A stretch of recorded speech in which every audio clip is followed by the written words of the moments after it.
तो गाइज मैं हूं अंकित और आप देख रहे हैं रेसलिंग फैंस नेटवर्क एंड समय आ चुका है वापस एक और क्यूएनए वीडियो का। टाइम नहीं वेस्ट करूंगा। सबसे पहले शुरू करेंगे हम लोग फरजाना नाहीद के क्वेश्चन से एंड क्वेश्चन है be honest since when are you watching WWE and in which year you enjoy WWE the most. तो मैं डब्ल्यूडब्ल्यूई 2015 से देख रहा हूँ एंड रेसलमेनिया 31 से पहले, जस्ट उससे कुछ दिनों पहले, कुछ हफ्तों महीनों पहले।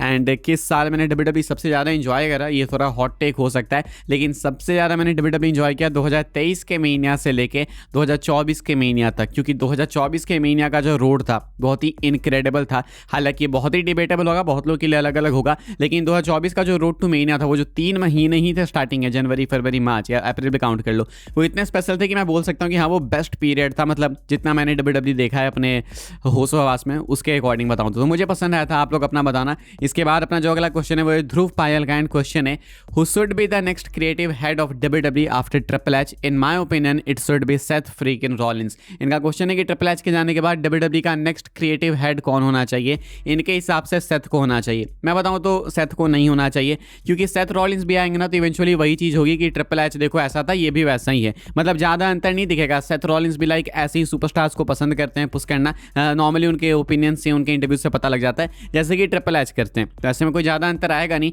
मैं सही बोलूँ तो क्रिएटिव हेड किसी को बनाना या प्रॉपर मैनेजमेंट में डालना है, किसी को हाई अप में डालना है, तो कोई भी रेसलर नहीं होना चाहिए। विंस मैकमैन कभी एक्टिव रेसलर नहीं थे। विंस मैकमैन ने कंपनी बहुत अच्छे से रन करी जब तक वो थे, आखिरी ईयर्स उनके कुछ बेकार हो गए थे। तो मैं चाहता हूं कि ट्रिपल एच जाए तो कोई रेसलर उनके स्पॉट को ना फिल करे। वहां पे निक खान को तुम बिठा दो या फिर किसी और को बिठा दो, कोई बाहरी बंदे को बिठा दो, या तुम रॉक को बिठा दो। रॉक को बिठाओगे तो रॉक काम नहीं करेंगे, वो किसी और को लगा देंगे। तो मुझे लगता है कि किसी रेसलर को होना ही नहीं चाहिए, क्योंकि जब भी कोई रेसलर आता है ना कहीं वो पार्शियलिटी होने लगती है एंड वो बायस आ जाता है। तो अगर किसी को अनबायस्ड करके बुकिंग करनी है तो मुझे लगता है इसके लिए किसी मैनेजमेंट के बंदे को डालना चाहिए, प्रॉपर ऑफिशियल को, ना कि फॉर्मर रेसलर को। मैं मानता हूं कि रेसलर्स को होता है एक्सपीरियंस एंड ऑल, लेकिन फेवरिज्म भी आता है एंड वो हर फैन को पसंद नहीं आएगा। तो इसलिए मैं चाहता ही नहीं कि ट्रिपल एच के बाद कोई रेसलर उनके स्पॉट को फिल करे। आगे बढ़ते हैं। अपना जो अगला क्वेश्चन है वो है जॉनी थोंगनी का। भाई अलग अलग अजीब अजीब नाम से भाई कमेंट्स आ रहे हैं। सॉरी, हमारे लिए पढ़ना बहुत ही मुश्किल हो जा रहा है, मेरे को कट करना पड़ रहा है, टेक लेने पड़ रहे हैं अलग अलग। क्वेश्चन भाई का, हम कब एक्सपेक्ट करेंगे रॉक वर्सेस रोमन रेसलमेनिया 43 का बिल्डअप?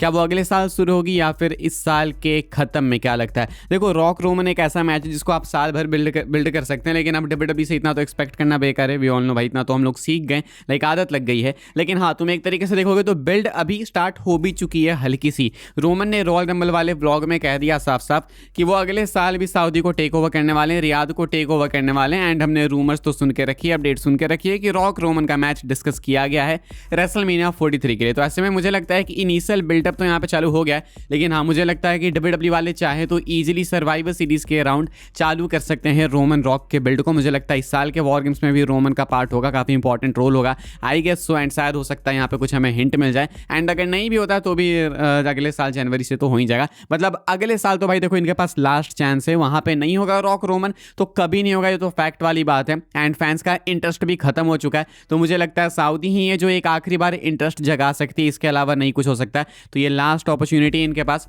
करेंगे ही, एनी हाउ करेंगे। इसके बाद अपना जो अगला क्वेश्चन है वो प्रीत का एंड क्वेश्चन है अंकित भाई, आपको सबसे अच्छा प्रोमो वर्क किसका लगता है? गंथर, सीएम पंक, रोमन या ड्रू मैकिंटायर? काफ़ी अनपॉपुलर ओपिनियन होगा क्योंकि लोग सीएम पंक को मानते हैं कि वो बेस्ट है माइक पे, रोमन को भी काफ़ी लोग मानते हैं कि सही है, लेकिन मैं ड्रू मैकिंटायर के साथ जाऊँगा। आई थिंक मैकिंटायर को अभी भी उतने क्रेडिट्स नहीं मिलते हैं जितने उनको मिलने चाहिए उनके प्रोमो वर्क के लिए। मैकिंटायर आज से नहीं भाई, प्रोमो के लिए मैकिंटायर बहुत पहले से ही स्ट्रॉन्ग है। याद होगा शायद रिकोसे थे मैकिंटायर के सामने जिन्होंने बोला था I am not here to talk, तो देन कहते हैं मैकिंटायर देन शट अप। तो मैकिंटायर की जो डिलीवरी है, ऐसा नहीं कि बस लाइंस बहुत अच्छी है, उनकी जो डिलीवरी भी है ना वो भी बहुत ही अच्छी है, कॉमिकल भी है एंड ऑन पॉइंट होती है। तो मुझे लगता है कि मैकिंटायर को ज़्यादा क्रेडिट्स मिलने चाहिए, इसलिए इन चारों में मुझे पर्सनली लगता है कि मैकिंटायर का माइक वर्क ज़्यादा अच्छा है। आप मैकिंटायर को माइक दे दो, उनके आप फेशियल एक्सप्रेशंस देखना, जिन्होंने बॉयज देखा होगा, द बॉयज सीरीज, उनको पता होगा कि मैकिंटायर काफ़ी हद तक सिमिलर दिखते हैं बिली बचर से। मैं तो दोनों में बहुत पैरेलल्स देखता हूँ भाई, दोनों स्कॉटिश है if I am not wrong, and दोनों के चेहरे के एक्सप्रेशंस बिल्कुल मैच खाते हैं। तो मुझे तो सीधा मैकिंटायर को देख के बिली बुचर की याद आती है, बिली बुचर को देख के मैकिंटायर की याद आती है।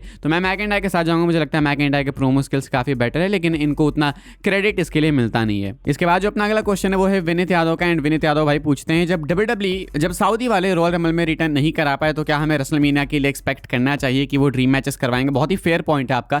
जब अगर रंबल ऐसा चला गया सऊदी में होने के बावजूद, तो क्या रेसलमेनिया के लिए हमें एक्सपेक्ट भी करना चाहिए? I mean to be honest, yes करना चाहिए, क्योंकि रंबल के लिए कभी हमने ऐसी अपडेट सुनी ही ही नहीं कि सऊदी वाले इतना पे कर रहे हैं डब्ल्यूडब्ल्यू को कि आप स्टोन कोल्ड को लेके आओ, आप रॉक को लेके आओ। इस साल भी वही एवरेज रूमर्स थी जो कि हर साल रंबल के लिए होती है, जेरिको, पेज, etc। इससे ज़्यादा तो कुछ था नहीं। तो मुझे लगता है कि सऊदी वाले एज सच बहुत ज़्यादा रंबल पे फोकस्ड नहीं थे, वो बस इसको एज अचीवमेंट लेके चल रहे थे कि चलो हमने रंबल कर लिया, अब अगले साल मीनिया करेंगे, मतलब एक मोमेंटम बिल्ड करने के लिए। वरना अपडेट्स आ जाती, लाइक तुम देखो मीनिया के लिए ऑलरेडी काफ़ी अपडेट्स आ गई ना कि अगले साल के लिए रॉक को इतना पे करने की कोशिश है, स्टोन कोल्ड को लाने की कोशिश है, मे बी इवन अंडरटेकर। तो बहुत से नेम्स हैं जो कि पिच किए गए, लेकिन वो रंबल के लिए कभी ऐसी अपडेट्स आई नहीं क्योंकि इनका मेन फोकस रंबल पे था ही नहीं। इसके बाद मिस्टर Y2J गोट का क्वेश्चन है, रोड टू मेनिया तक ट्रिपल एच कितने एरा लाएगा अकॉर्डिंग टू यू अंकित भाई? तो कैलकुलेट करो, मैंने अभी कैलकुलेट किया नहीं कितने हफ्ते अभी बाकी हैं मेनिया तक। आई गेस 10 या 11 हफ्ते बाकी होंगे या फिर 9 कुछ। तो जितने हफ्ते बाकी हैं भाई कम से कम उतने एराज तो आने चाहिए ना यार, इतने नहीं आएंगे तो फिर मजा क्या आएगा।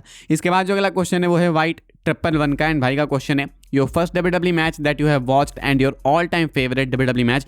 ये ऑल टाइम वाला क्वेश्चन जब भी आता है ना भाई मैं दिमाग खराब हो जाता है, क्योंकि मुझे समझ नहीं आता कि मैं अभी ऑल टाइम कुछ बोलूँगा, कल कुछ और बोल दूंगा, क्योंकि मेरी मेमोरी ऐसी नहीं है कि सब एकदम रिमेंबर करके रखे कि यही मुझे पिक करना है। तो जब मुझे ध्यान में आता है मैं वो बोल देता हूँ। लेकिन हाँ अगर बात करूँ पहले मैच की, तो पहला मैच जितना मुझे याद है वो आई गेस मेरा राइबेक एंड सेथ रॉलिंस का मैच था रेसलमेनिया 31 से पहले का। वो मंडे नाइट रॉ में हुआ था या फिर मेन इवेंट में, मेन इवेंट तो नहीं लगता मुझे, रॉ ही लगता है कि था। वहाँ पे राइबेक एंड सेथ का मैच हुआ था, एंड फॉर सम रीजन भाई मैंने सेथ रॉलिंस को राइबेक समझा था पूरे मैच में। तो ये मैच मैंने पहली बार देखा था। एंड फेवरेट WWE मैच अगर मैं जाऊँ तो मैं रेसलमेनिया 31 की तरफ जाऊँगा, रोमन एंड लेसनर का मैच। मुझे नहीं पता कि आपको कितना पसंद आया कितना नहीं, लेकिन वो पहला मेनिया था जो कि मैंने देखा था, तो इसलिए मेरे लिए तो भाई काफ़ी स्पेशल था। एंड उस टाइम मुझे पता भी नहीं था एक्चुअली कि WWE स्क्रिप्टेड है, तो इसलिए मुझे बहुत ही अच्छा लगा था। एंड वो अभी भी मैच मेरे दिल के काफ़ी करीब है। इसके बाद MJ.99 का क्वेश्चन है, भाई पूछते हैं मल्टीपल NJPW सुपरस्टार WWE में आने वाले हैं लाइक डेविड फिनले और एवल, इनके बारे में कोई अपडेट्स है? जी हाँ मैंने सुना था भाई कि आने वाले हैं। इनफैक्ट मैंने सुना कि एवल शायद साइन कर चुके हैं WWE के साथ या वो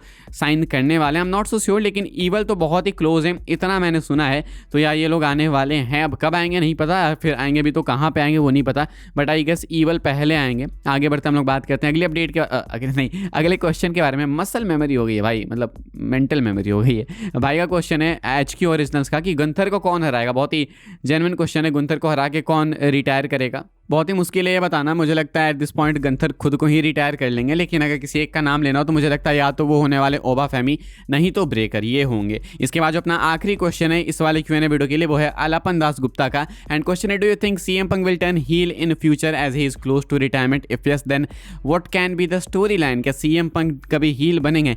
आई गेस सो, ये मुझे लगता है CM Punk बनेंगे क्योंकि उनके अंदर वो पोटेंशियल है, एंड हमने देख रखा है हील CM Punk क्या कमाल कर सकते हैं। तो एक बार रिटायरमेंट से पहले यार डेफिनेटली वो हील बनेंगे मेरे ओपिनियन में। एंड अगर वो बनेंगे तो कहानी क्या हो सकती है? मुझे लगता नहीं है कि ज़्यादा घुसने की नीड है, कहानी अपने पास ऑलरेडी है। पीछे चले जाओ 10-12 साल एंड वहीं पे पाइप बॉम्ब वाले सेगमेंट में पहुंचो, तो वहाँ पे जो पॉइंट्स थे वो आज भी काफ़ी हद तक वैलिड हो जाएंगे अगर CM Punk एक्चुअली में उनको पॉइंट आउट करना चाहे तो मुझे लगता है वो कहानी वापस से ये लोग रिफर्बिश कर सकते हैं। फिलहाल भाई इस वाली वीडियो के लिए यही सारे क्वेश्चन मैंने पिक किए थे। अगेन हम लोग अगले संडे को करेंगे Q&A। आपका नहीं पिक हुआ क्वेश्चन तो कोई दिक्कत नहीं है भाई, अगले हफ्ते हो जाएगा। अगले हफ्ते नहीं होगा तो उसके अगले हफ्ते हो जाएगा। जब तक मैं जिंदा हूँ Q&A तो आते रहेगा, होपफुली एक दिन तो हो ही जाएगा। बाकी अभी के लिए इतना ही था भाई, मिलूंगा मैं आपसे कल सुबह, तब तक के लिए goodbye, thanks for watching.